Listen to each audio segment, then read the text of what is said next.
नमस्कार, मैं नेहा मोदी। अब वक्त हो चला है प्राइम टाइम बुलेटिन का। सबसे पहले नजर डालते हैं आज की हेडलाइंस पर। उदयपुर में महंगाई को लेकर कांग्रेस का गुस्सा फूटा। गैस सिलेंडर को माला पहनाई, सड़क पर सिगड़ी जलाकर बनाया खाना। उदयपुर में गुरु की शर्मनाक करतूत। सरकारी स्कूल के 58 वर्षीय टीचर पर छेड़छाड़ का आरोप। शिकायत मिलते ही पुलिस ने आरोपी को किया डिटेन। उदयपुर में यूडीए का बड़ा एक्शन। इको सेंसिटिव जोन में बना ऑनलाइन बुकिंग वाला होटल सील। अवैध निर्माणों पर चला बुलडोजर। अब खबरें विस्तार से। उदयपुर में आज केंद्र सरकार के खिलाफ कांग्रेस ने जोरदार विरोध प्रदर्शन किया। उदयपुर देहात जिला कांग्रेस कमेटी के नेतृत्व में दिल्ली गेट स्थित शांति जी और आनंदी जी स्मारक के सामने कांग्रेस कार्यकर्ताओं ने केंद्र की भारतीय जनता पार्टी सरकार के खिलाफ नारेबाजी करते हुए पुतला दहन किया। इस दौरान कांग्रेस नेताओं ने देश में बढ़ती महंगाई, ईंधन संकट और विदेश नीति को लेकर केंद्र सरकार पर निशाना साधा। दरअसल राजस्थान प्रदेश कांग्रेस कमेटी के निर्देश पर प्रदेश भर के जिला मुख्यालयों पर विरोध प्रदर्शन आयोजित किए गए थे। इसी क्रम में उदयपुर में भी कांग्रेस नेताओं और कार्यकर्ताओं ने दिल्ली गेट स्थित शांति जी और आनंदी जी स्मारक के सामने एकत्र होकर केंद्र सरकार के खिलाफ प्रदर्शन किया। प्रदर्शन के दौरान कांग्रेस कार्यकर्ताओं ने पेट्रोल, डीजल और रसोई गैस की बढ़ती कीमतों को लेकर केंद्र सरकार के खिलाफ जमकर नारेबाजी की। कार्यकर्ताओं ने आरोप लगाया कि लगातार बढ़ती महंगाई में आम जनता का जीवन प्रभावित हो रहा है और इस बार सरकार इस पर नियंत्रण करने में विफल रही। विरोध प्रदर्शन के दौरान कांग्रेस कार्यकर्ता सड़क पर बैठकर अनोखे तरीके से भी विरोध जताते नजर आए। कार्यकर्ताओं ने गैस सिलेंडर को माला पहनाकर महंगाई के खिलाफ प्रतीकात्मक प्रदर्शन किया। वहीं महिला कांग्रेस कार्यकर्ताओं ने सड़क पर सिगड़ी जलाकर रोटी बनाते हुए केंद्र सरकार के खिलाफ अपना विरोध दर्ज कराया। इस दौरान कांग्रेस कार्यकर्ताओं ने केंद्र सरकार के खिलाफ नारे लगाते हुए भाजपा सरकार का पुतला दहन भी किया और आमजन को राहत देने की मांग उठाई। इस मौके पर रघुवीर सिंह मीणा, जिला अध्यक्ष उदयपुर देहात जिला कांग्रेस कमेटी ने बताया कि इजराइल, अमेरिका और ईरान के बीच चल रहे युद्ध जैसे अंतर्राष्ट्रीय हालात में केंद्र सरकार की गलत विदेश नीति के कारण देश में ईंधन संकट गहरा गया है। उन्होंने आरोप लगाया कि पेट्रोल, डीजल और रसोई गैस की कीमतों में लगातार बढ़ोतरी से आम जनता परेशान है, लेकिन केंद्र सरकार इस पर नियंत्रण करने में विफल रही है।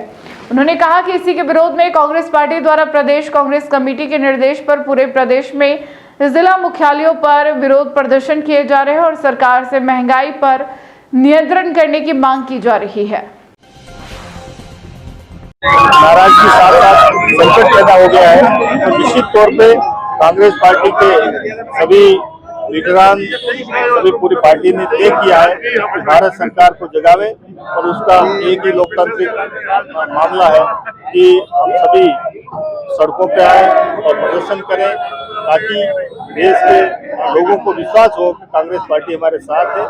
आज जिस तरह से अमेरिका और इजराइल मिलके ईरान पे हमला कर रहे हैं, ईरान हमारा दोस्त था, पाकिस्तान भारत की युद्ध के समय भी ईरान ने हमारा साथ दिया था, तो निश्चित तौर पे हमारा कर्तव्य है कि संकट के समय हमारी नीति स्पष्ट होनी चाहिए। और ईरान का जो जहाज हमारे यहाँ मेहमान बन के आया था, सैनिक थे, उन सैनिकों को हमारे क्षेत्र में अमेरिका ने जिस तरह से बमबारी करके उनको उड़ा दिया, तो निश्चित तौर पे हमारी ड्यूटी थी कि हम उसके प्रति संवेदना व्यक्त करते और बुराई करते, परंतु अभी तक हमारे देश के प्रधानमंत्री ने एक शब्द नहीं बोला। उससे ऐसा लगता है कि भारत सरकार की देश नीति फेलियर है और उसकी वजह से देश की जनता को उसका खामियाजा भुगतना पड़ेगा।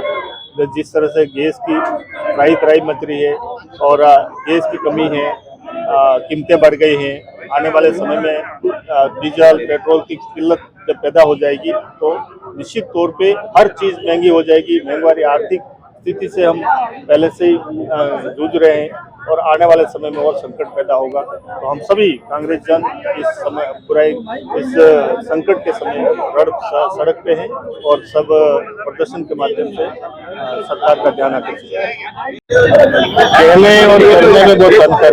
एक तरफ तो कहते हैं कि हमारे पास पर्याप्त गैस है, दूसरी तरफ ये स्थिति है कि होटलों में, शादियों में और रेस्टोरेंटों में खाना गैस की सप्लाई नहीं होने की वजह से वहाँ निश्चित तौर पे बंद होने के कगार पे है। उसका हमारे टूरिज्म पे बहुत बुरा असर पड़ रहा है, साथ ही पब्लिक भी परेशान हो रही है। तो आने वाले समय में अगर जैसा युद्ध आगे बढ़ता जाएगा तो निश्चित तौर पे और ज्यादा संकट पैदा होगा। उदयपुर से एक बेहद शर्मनाक मामला सामने आया है। यहाँ एक सरकारी स्कूल में पढ़ाने वाले टीचर पर उसी स्कूल की 11वीं कक्षा की छात्रा के साथ छेड़छाड़ करने का आरोप लगा है। छात्रा के परिजनों की शिकायत के बाद पुलिस ने आरोपी टीचर को डिटेन कर लिया है और मामले की जांच शुरू कर दी है। मामला घासा थाना क्षेत्र के एक सरकारी स्कूल का बताया जा रहा है। थानाधिकारी सुरेंद्र सिंह शक्तावत के अनुसार आरोपी 58 वर्षीय 3rd ग्रेड टीचर है। उसके खिलाफ 11वीं कक्षा की छात्रा से छेड़छाड़ करने की शिकायत दर्ज कराई गई है। पीड़ित छात्रा के पिता ने थाने में मुकदमा दर्ज कराते हुए आरोप लगाया कि आरोपी टीचर स्कूल में उनकी बेटी को गलत तरीके से छूता था और उसे अश्लील बातें करता था। बताया जा रहा है कि टीचर की ऐसी हरकतें कई बार हो चुकी थी, जिससे छात्रा बेहद परेशान और असहज महसूस कर रही थी।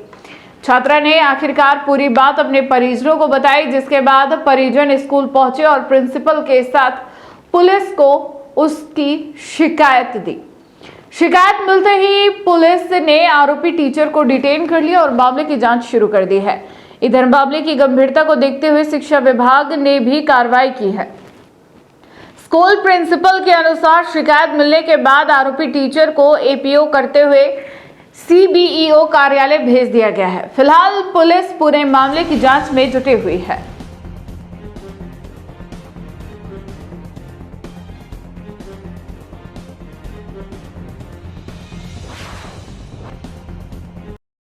उदयपुर में नियमों को ताक पर रखकर किए जा रहे अवैध निर्माणों के खिलाफ उदयपुर विकास प्राधिकरण यानी यूडीए ने सख्त कार्रवाई की है।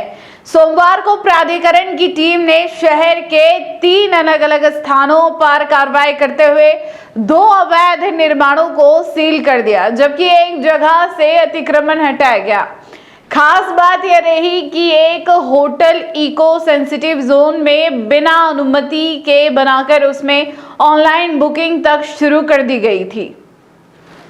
यूडीए कमिश्नर राहुल जैन ने बताया कि कृषि भूमि पर बिना रूपांतरण, बिना स्वीकृति और बिना भूपयोग परिवर्तन के विष्णु शंकर द्वारा इंडल्स उदयपुर बॉय पेक नाम से होटल का निर्माण कर कॉमर्शियल गतिविधियां संचालित की जा रही थी। इतना ही नहीं, होटल के कमरों की ऑनलाइन वेबसाइट के जरिए बुकिंग भी की जा रही थी। इस मामले में उदयपुर विकास प्राधिकरण अधिनियम 2023 की धारा 32 के तहत नोटिस जारी किया गया, लेकिन जवाब में कोई भी वैध स्वीकृति या व्यावसायिक दस्तावेज प्रस्तुत नहीं किए गए। इसके बाद प्राधिकरण की टीम ने होटल की सील कर दिया। वहीं उपायुक्त जगदीश सिंह आशा ने बताया कि राजस्व ग्राम लियोकागुड़ा में आरआईजी संख्या 298 पर नलिल गौड़ द्वारा बिना सक्षम स्वीकृति के G+2 निर्माण किया गया था। प्राधिकरण की टीम पहले भी निर्माण रुकवाकर आगे निर्माण नहीं करने की हिदायत दे चुकी थी, लेकिन इसके बावजूद निर्माण जारी रखा गया। नोटिस के बाद भी कोई वैध दस्तावेज पेश नहीं किए गए, जिसके बाद ऐसे निर्माण को भी सील कर दिया गया।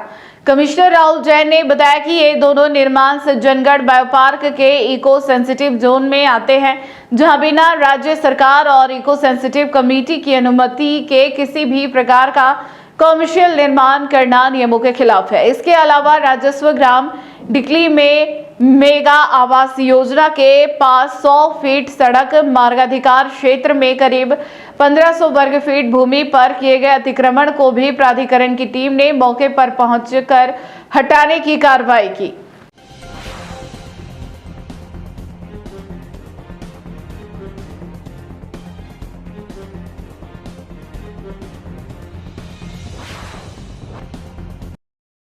राजसमंद जिले से मानवता और समाज सेवा की मिसाल पेश करने वाली एक प्रेरणादायक खबर सामने आई है। यहाँ एक परिवार ने अपने प्रियजन की अंतिम इच्छा का सम्मान करते हुए मरणोपरांत उनका देहदान कर चिकित्सा शिक्षा और अनुसंधान के लिए अस्पताल को सौंप दिया। परिजनों के इस संवेदनशील फैसले की हर कोई सराहना कर रहा है। नाथद्वारा निवासी जयचंद लाल सामोता ने समाज के लिए एक प्रेरणादायक उदाहरण पेश किया है। उनके निधन के बाद परिजनों ने उनकी अंतिम इच्छा का सम्मान करते हुए उनका पार्थिव शरीर अनंता अस्पताल को चिकित्सा शिक्षा और शोध कार्यों के लिए सौंप दिया। अस्पताल के executive director doctor Nitin Sharma ने जानकारी देते हुए बताया कि जयचंद लाल सामोता कुछ समय से अनंता अस्पताल में भर्ती थे और उनका इलाज चल रहा था। इसी दौरान परिजनों ने अस्पताल प्रशासन को बताया था कि सामोता की इच्छा थी कि मृत्यु के बाद उनकी देह चिकित्सा अनुसंधान और शिक्षा में काम आए। 14 मार्च 2026 को उपचार के दौरान उनका निधन हो गया। इसके बाद परिजनों ने उनकी अंतिम इच्छा का सम्मान करते हुए बिना किसी संकोच के उनका पार्थिव शरीर अस्पताल प्रशासन को सौंप दिया ताकि मेडिकल छात्रों और चिकित्सकों को अध्ययन और अनुसंधान में मदद मिल सके। पार्थिव देह सौंपे जाने के दौरान अस्पताल के एनाटॉमी विभाग की हेड डॉक्टर स्तुति श्रीवास्तव सहित अन्य चिकित्सक और स्टाफ मौजूद रहे। सभी ने दिवंगत को श्रद्धांजलि अर्पित की और परिजनों के इस सराहनीय और संवेदनशील निर्णय की प्रशंसा की। अस्पताल प्रशासन की ओर से भी इस अवसर पर परिजनों का सम्मान किया गया और कहा गया कि इस तरह के फैसले समाज में जागरूकता फैलाने के साथ साथ चिकित्सा शिक्षा और अनुसंधान को भी नई दिशा देते हैं।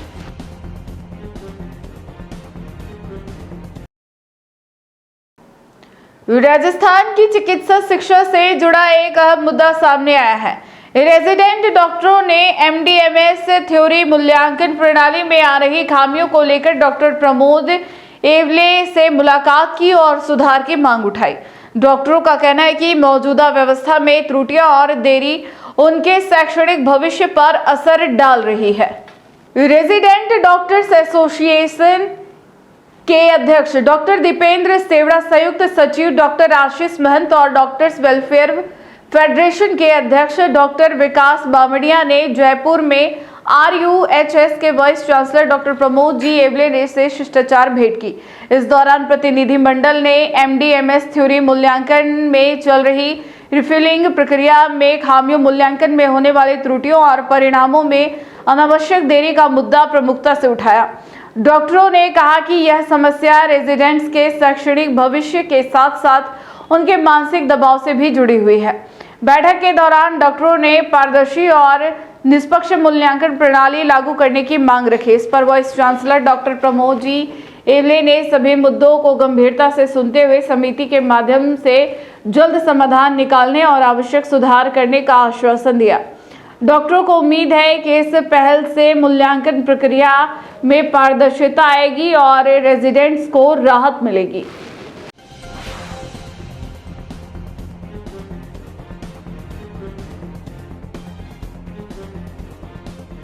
बांसवाड़ा जिले से एक दर्दनाक हादसे की खबर सामने आई है। यहां मछली का शिकार करने गए एक युवक के हाथ में अचानक टोटा बम फट गया। धमाका इतना जोरदार था कि युवक की दोनों हथेलियों के चीथड़े उड़ गए। गंभीर हालत में उसे अस्पताल में भर्ती कराया गया है, जहां उसका इलाज जारी है। घटना बांसवाड़ा जिले के भोंगड़ा थाना क्षेत्र के नया तालाब खेड़ापाड़ा गांव की है। जानकारी के अनुसार गांव निवासी कांतिलाल पुत्र धोलिया सोमवार शाम को माही नदी में मछली पकड़ने गया था। बताया जा रहा है कि वह मछलियों का शिकार करने के लिए वैध रूप से बारूदी टोटा बम का इस्तेमाल कर रहा था। इसी दौरान जैसे ही कांतिलाल ने बम को सक्रिय कर नदी में फेंकने की कोशिश की, बम हाथ से छूटने से पहले ही तेज धमाके के साथ फट गया। विस्फोट इतना भयानक था कि उसके दोनों हाथों की हथेलियां बुरी तरह क्षतिग्रस्त हो गई और मौके पर ही खून से लथपथ होकर गिर पड़ा। धमाके की आवाज सुनकर आसपास मौजूद ग्रामीण मौके पर दौड़े और युवक को गंभीर हालत में देखा। ग्रामीणों ने तुरंत एम्बुलेंस को सूचना दी, जिसके बाद शाम करीब 5 बजे उसे बांसवाड़ा के महात्मा गांधी यानी एमजी अस्पताल पहुंचाया गया। डॉक्टरों के अनुसार युवक के एक हाथ की हथेली पूरी तरह उड़ गई है, जबकि दूसरे हाथ की हथेली की 3 उंगलियां और अंगूठा भी बुरी तरह क्षतिग्रस्त हो गए हैं। फिलहाल अस्पताल में उसका इलाज जारी है। नया तालाब खड़ा पड़ा और ये मच्छी मारने गया था नदी में, तो ये वो डायमंड फटने से उसका हाथ टूट गया है। हमको पता लगने के बाद वहाँ पहुँचे तो हमने कहा कि तो हमारे रिश्तेदार में आ रहा है। मैंने कहा कि मेरा कारोबार में साला है, तो फिर उनके परिवार के नातू भी आए, उसकी माँ भी साथ में। फिर हमने गाड़ी वाले को बुला करके हम लेके आए, भर्ती करने के लिए। क्या नाम है आपका? मेरा नाम सुखबीर महिला, निवालपुरिया, ग्राम सोनपुर। हरिभाव बागड़े के उदयपुर आगमन के साथ ही शिक्षा जगत से जुड़ा एक बड़ा आयोजन शुरू हुआ है। एसोसिएशन ऑफ इंडियन यूनिवर्सिटीज ने west zone vice chancellor conference 2025-26 का शुभारंभ उदयपुर में किया गया। देश के विभिन्न राज्यों से आए विश्वविद्यालयों के कुलपति इस 2 दिवसीय सम्मेलन में उच्च शिक्षा के भविष्य और आत्मनिर्भर भारत जैसे अहम विषयों पर मंथन कर रहे हैं। उदयपुर के डबोक स्थित विद्यापीठ परिसर में आयोजित एसोसिएशन ऑफ इंडियन यूनिवर्सिटीज की west zone vice chancellor conference 2025-26 का विधिवत शुभारंभ राज्यपाल हरिभाव बागड़े ने किया। इस महत्वपूर्ण सम्मेलन में शिक्षा जगत से जुड़े कई प्रमुख चेहरे शामिल हुए। कार्यक्रम में महिला एवं बाल विकास तथा सार्वजनिक निर्माण विभाग की राज्य मंत्री मंजू वाघमार, प्रधानमंत्री के आर्थिक सलाहकार Gaurav Vallabh, association of Indian universities के अध्यक्ष विनय पाठक और महासचिव पंकज मित्तल भी बतौर विशिष्ट अतिथि मौजूद रहे। इस दौरान विद्यापीठ के कुल प्रमुख BL गुर्जर और कुलगुरु SS सारंग देवोत ने सभी अतिथियों का पारंपरिक स्वागत किया और सम्मेलन के उद्देश्यों की जानकारी दी। 2 दिवसीय इस सम्मेलन में राजस्थान, मध्य प्रदेश, महाराष्ट्र सहित पश्चिमी भारत के कई विश्वविद्यालयों के कुलपति और शिक्षा विशेषज्ञ भाग ले रहे हैं। सम्मेलन में उच्च शिक्षा की नई नीतियों, विश्वविद्यालयों में शोध और नवाचार को बढ़ावा देने तथा बदलते वैश्विक परिदृश्य में भारतीय शिक्षा व्यवस्था को मजबूत बनाने जैसे मुद्दों पर चर्चा की जा रही है। सम्मेलन का मुख्य उद्देश्य स्वदेशी आर्थिक देशभक्ति और तकनीकी राष्ट्रवाद के माध्यम से आत्मनिर्भर भारत रखा गया है। इस विषय पर देश भर से आए कुलपति और शिक्षाविद मंथन कर रहे हैं कि किस तरह विश्वविद्यालयों की भूमिका को मजबूत बनाकर भारत को ज्ञान और तकनीक के क्षेत्र में आत्मनिर्भर बनाया जा सकता है।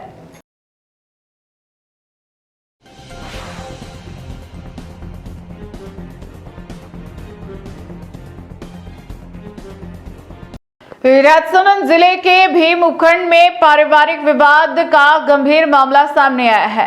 पैतृक जमीन को लेकर एक महिला ने अपने ही परिजनों पर प्रताड़ना और जान से मारने की धमकी देने के आरोप लगाए हैं। पीड़िता ने पुलिस अधीक्षक से शिकायत कर सुरक्षा की गुहार लगाई है। आरोप है कि जमीन पर कब्जे को लेकर विवाद लगातार बढ़ता जा रहा है और पहले दी गई शिकायत पर भी ठोस कार्रवाई नहीं हुई। राजसमंद जिले के भीम उपखंड के टोगी गांव में पैतृक जमीन को लेकर पारिवारिक विवाद अब गंभीर रूप लेता जा रहा है। टोगी निवासी मूली देवी ने जिला पुलिस अधीक्षक को शिकायत देकर अपने ही जेठ और उनके परिवार से जानमाल की सुरक्षा की गुहार लगाई है। पीड़िता मूली देवी पत्नी नरेंद्र सिंह रावत ने आरोप लगाया कि सास ससुर के निधन के बाद से ही उनके जेठ कान सिंह, जेठानी इंदिरा देवी और उनके पुत्र जसवंत सिंह उन्हें लगातार प्रताड़ित कर रहे हैं। पीड़िता के अनुसार आरोपी पैतृक जमीन पर कब्जा करने की नियत से उन्हें धमकाते हैं और जमीन पर आने से रोकते हैं। जब उन्होंने अपने हिस्से की जमीन पर चारदीवारी करवाई तो आरोपियों ने उसे तोड़ दिया, जिससे करीब 50,000 रुपए का नुकसान हुआ। इसके अलावा आरोप है कि उनकी जमीन में खड़ी फसल को नुकसान पहुंचाने की कोशिश की गई और तार की जाली भी उठा ले गए। मूली देवी ने बताया कि उनका पति बाहर मजदूरी करता है, ऐसे में वह खुद खेती और जमीन की देखरेख करती है। पीड़िता ने यह भी आरोप लगाया कि आरोपी उन्हें लगातार जान से मारने की धमकियां दे रहे हैं। उन्होंने 17 फरवरी को भी शिकायत दी थी, लेकिन कोई ठोस कार्रवाई नहीं होने से आरोपियों के हौसले बढ़ गए हैं। अब पीड़ित ने पुलिस से मांग की है कि आरोपियों के खिलाफ मामला दर्ज कर उनकी सुरक्षा सुनिश्चित की जाए और हुए नुकसान की भरपाई करवाई जाए।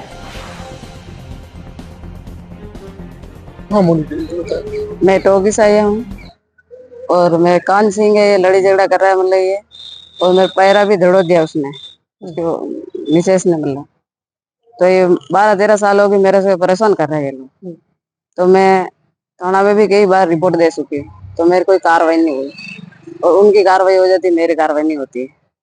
अभी भी मतलब बोल रहे कि आपका के जान लेने का हमला कर रहा मेरे पर, मेरे बाल बच्चे पर सब करेंगे। कहाँ शिकायत की पहले आपने इसका?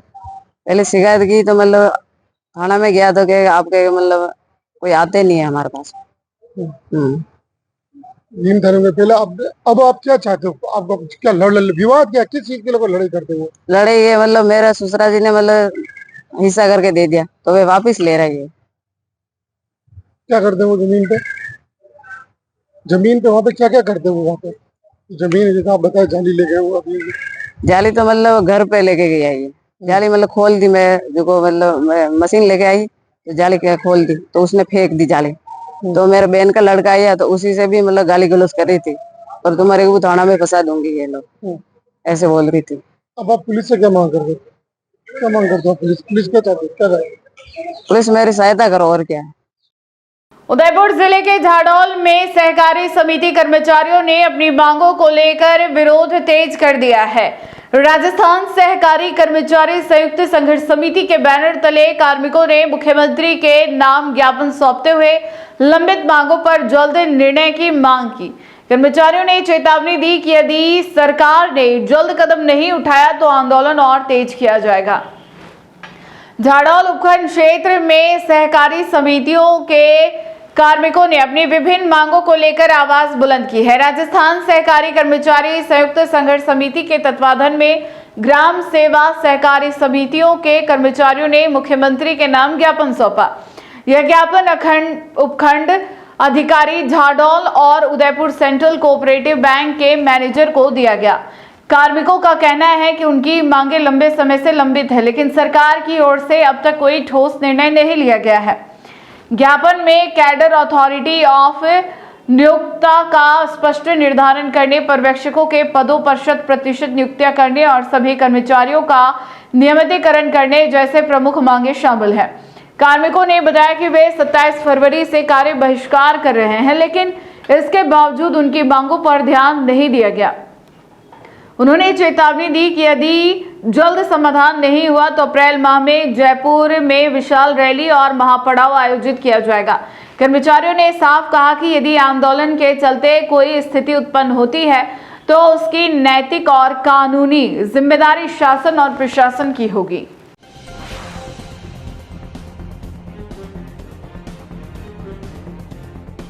हमारी 4 मांगे मुख्य है। एक कॉमन कैडर, एक 2017 से पहले लगे हुए सहायक व्यवस्थापकों की स्क्रीनिंग की जावे, एक 20% बैंकिंग सहायक से भर्ती की जावे, एक सुपरवाइजर का जो पद रिक्त खत्म कर दिया उसको वापस सुपरवाइजर व्यवस्थापकों से भरा जावे और सरकार ये मांगे मानी जावे हमारी। आप लोगों की क्या है, ये किस तरह की हड़ताल है? हमारे व्यवस्थापक की अनिश्चितकालीन हड़ताल है 27/2 से, जो कि हमारे वेतन और हमारे कॉमन कैडर को लागू किया जाए, सरकार की हमारे से मांग है। हम सरकार की कल्याणकारी योजनाओं को जन जन तक पहुंचाने का काम कर रहे हैं, जिसमें फसली ऋण है, गोपालन ऋण है, जरा पीडीएस का काम है, खाद बीज का काम है, सारे काम हम व्यवस्थापक ही करते हैं। फिर भी हमारी सरकारें अनदेखी कर रही है, इसलिए हम हड़ताल पे हैं अनिश्चितकालीन। जब तक हमारी मांगें पूरी नहीं की जाएगी जब तक हम अनिश्चितकालीन हड़ताल पर रहेंगे। हम बैंक का कोई काम नहीं करेंगे जिसमें बैंक को भी लॉस होगा और हमारा भी लॉस है, वही सरकार को ये मानना पड़ेगा। टी न्यूज राजस्थान के बुलेटिन में फिलहाल अब तक के लिए इतना ही। आइए चलते चलते फिर से नजर डालते हैं आज के टॉप हेडलाइंस पर। उदयपुर में महंगाई को लेकर कांग्रेस का गुस्सा फूटा, गैस सिलेंडर को माला पहनाई, सड़क पर सिगड़ी जलाकर बनाया खाना। उदयपुर में गुरु की शर्मनाक करतूत, सरकारी स्कूल के 58 वर्षीय टीचर पर छेड़छाड़ का आरोप, शिकायत मिलते ही पुलिस ने आरोपी को किया डिटेन। उदयपुर में यूडीए का बड़ा एक्शन, इको सेंसिटिव जोन में बना ऑनलाइन बुकिंग वाला होटल से अवैध निर्माणों पर चला बुलडोजर। आज के बुलेटिन में इतना ही। अब दीजिए इजाजत नेहा मोदी को। ऐसी ही खबरें देखने के लिए बने रहे टी न्यूज़ राजस्थान के साथ। नमस्कार।